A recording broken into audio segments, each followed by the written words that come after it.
Digital People. Chapter 9.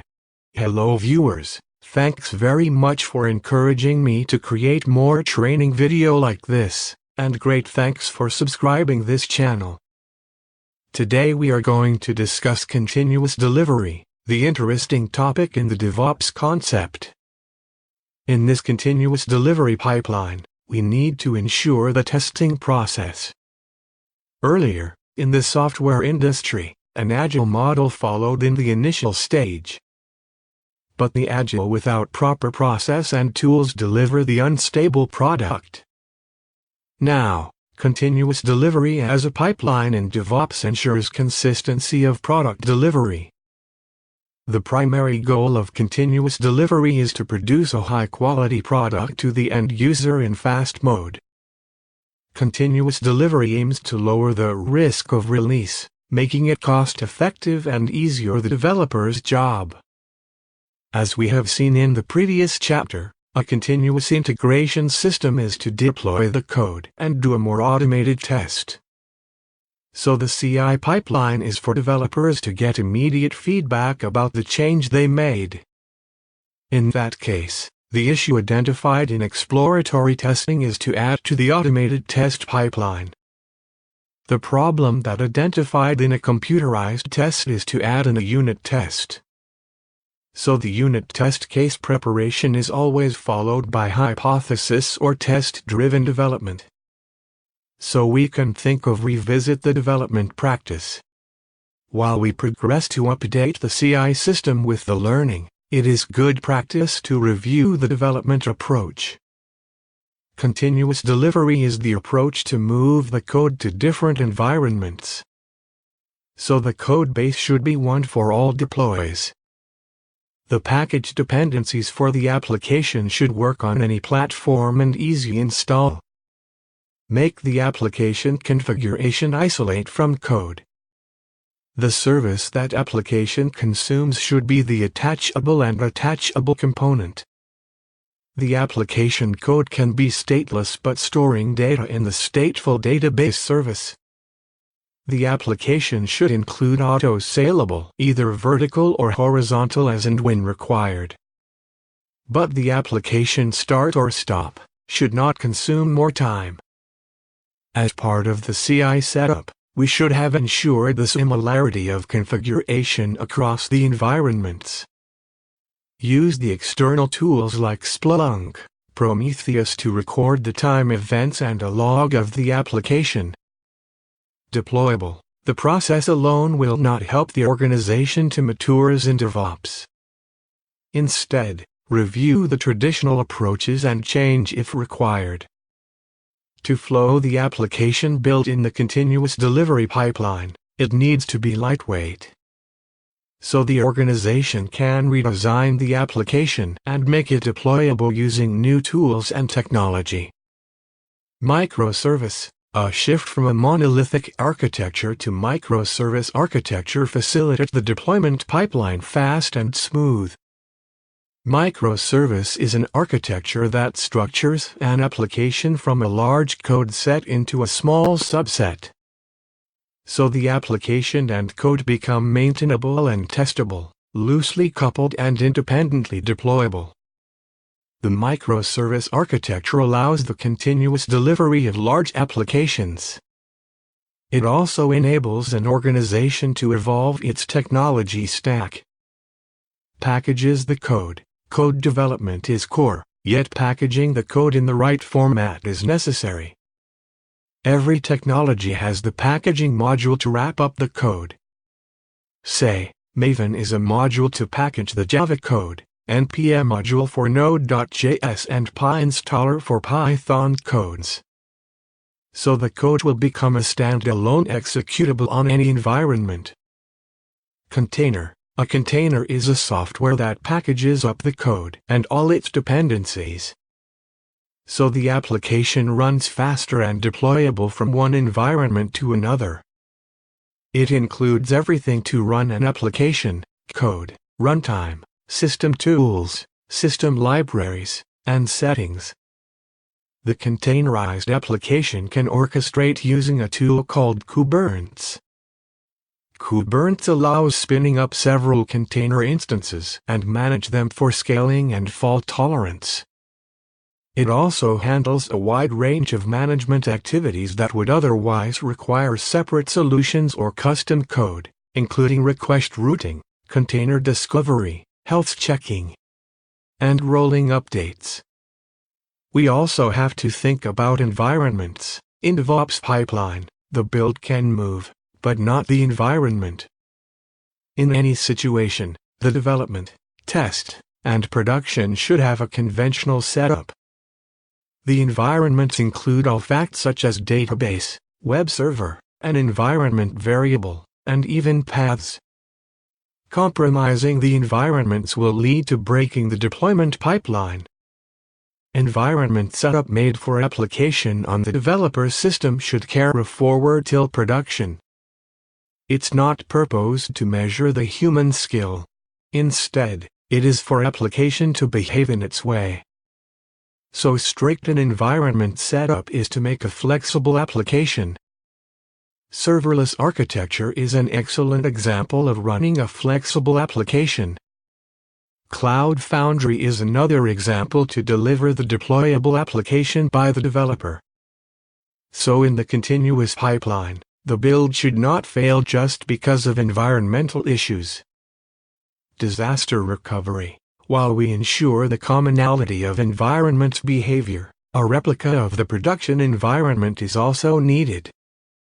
Of the Internet world, the business reaches different geographical locations to sell their product. While sales reach, the service also should reach. In that case, replicating the production environment to another location is to recover during the disaster. There are plenty of methods and software that exists in the current technology to replicate the production environment. Say, rsync is a primary method to replicate the application binaries. The Golden Gate is available for Oracle, always on available for SQL Server, etc.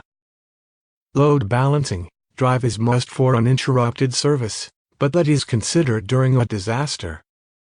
So the organization also ensures better environments by balancing the traffic. In that case, running the production environment in two identical servers are needed. This kind of facilitated environment helps the organization achieve successful CD pipeline. Automation. Automation is the approach by which the process of the whole DevOps life cycle is running. It helps to reduce human errors and faster work. Automate the repeated task is always a sign of process improvement. There are some traditional tasks executed daily without even knowing the purpose of that task. So understanding the task and identifying the meaning of the task is the first step in automation. Automation comes into the picture at once the developer checked in the code in the repository. Though the deployment steps are the same, the way of doing it might differ. So it is the DevOps engineer responsibility to review the task before automating it. There are plenty of tools and technologies available in the current market. However, it is the best practice to think of the cost, support, implementation process, and finally business fit. Some organization develops its automation tool, so the automation tool should fit into any process flow. Let's see the interviews of continuous delivery pipeline. The continuous delivery pipeline is to automatically deliver the software product to end user. But when we are constructing the pipeline, there are about lots of questions. Should we deliver to all users at once? Should we need to track the user experience? All product features are applicable to all users? What if my product bugs all users? How to ensure the automated deployment pipeline is delivering the bug-free product in an automated manner? Can the automated deployment pipeline manage the downtime? The principal benefits of continuous delivery: reduce the deployment risk, believe the progress and user feedback. In the deployment pipeline, the trigger will start when the developer commits the code in the repository. When the self-trigger happened in the CI system, it will compile the code. Push the compiled code to the next phase of the unit test. Upon a successful test case execution, it will perform automated code analysis and make a build. Then the CI tool collects the artifacts associated with that build and passes on to the next phase. The next course of action in CD pipeline is to execute the automated regression, acceptance and performance test. Once all the tests happened in a test environment and approved, then the build will move into a staging environment for deployment. At the final stage in live production, we need to reduce the downtime and also reduce the risk of introducing new changes. Blue-green deployment. Blue-green deployment is the approach to ensure the staging and production be identical. The term blue refers to the active production and green refer to the staging environment. When the changes move to stage green environment, the traffic shuffle and route some users to green. Once the changes produce a positive impact, the rest of the traffic routes to green. If there are any issues identified, then it is very easy to roll back. On every release, the green will become the production and the blue environment will become a staging environment for the next release. By following this approach, the organization does the deployment with zero downtime. /B testing. /B testing is an approach to understand the customer experience from a business perspective. The /B testing mostly applicable to the changes in the system that exposed directly to the end user. In this approach, the features that added in the system will release to a different segment of users. Then research the data to understand the user's experience. Based on the insights collected from the data, the feature will release to more segments of users. Analyze the data and compare the conversion rate with old and new features. If user acceptance is comparably more and test results exceeded, then it will release to all end users. Conclusion: as we have seen the high-level flow of continuous delivery, this whole process ensures smooth production deployment. The organization that follows this process do more deployment in a day than single deployment for a month. In the current world, many technology providers who are top in the market follow this process to deliver the quality, reliable and hassle-free service to the end user. As Netflix topper in streaming service, Spotify is another giant in music service. You can read how they are delivering the service to the customer and how it is possible in the Spotify technology world. I have tried my best to list out enough information about continuous delivery pipeline. Hope that helps you to understand how great organizations are delivering the quality products to end user in the fastest manner. I will post another video about importance monitoring in DevOps. Happy learning!